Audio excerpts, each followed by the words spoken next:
I was in Portland, Oregon, and I was outside one of these famous donut shop. There was this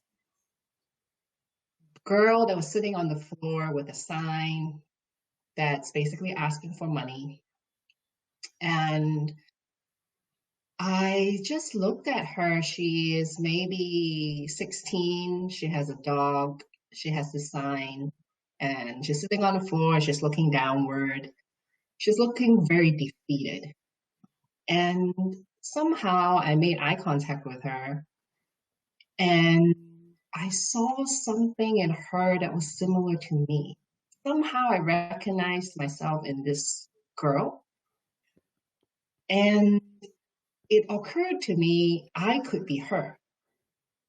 I could have easily been brought into this life and have a very different parents and where I grew up, and I could be this girl sitting on the floor because I recognized the spirit. There was something about it.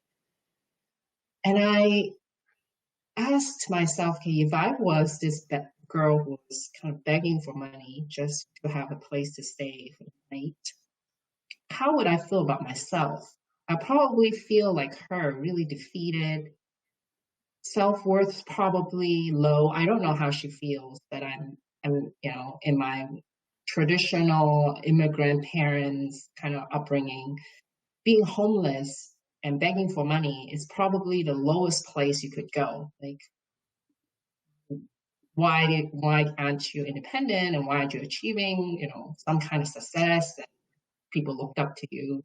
Instead, you're a homeless person. And that was the moment when I felt like, if my self-worth is so tied up in my achievement and my stability, who am I to my friends, all of these things, and I lost it all, but I'm still feeling the same inside, just like this girl,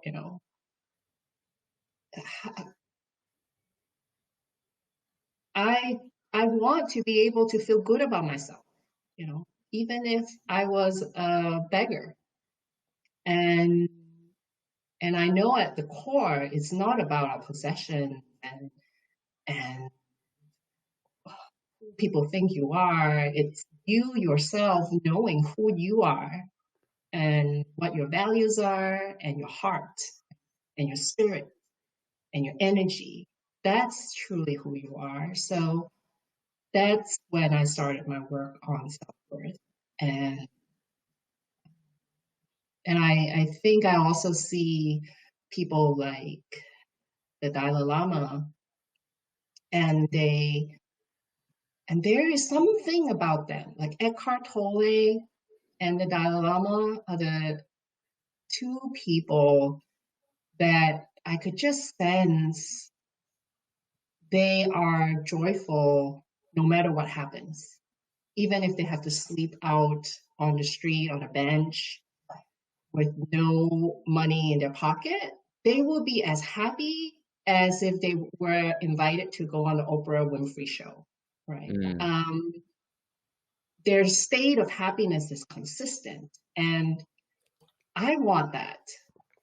Mm. That's what sets me up on this journey.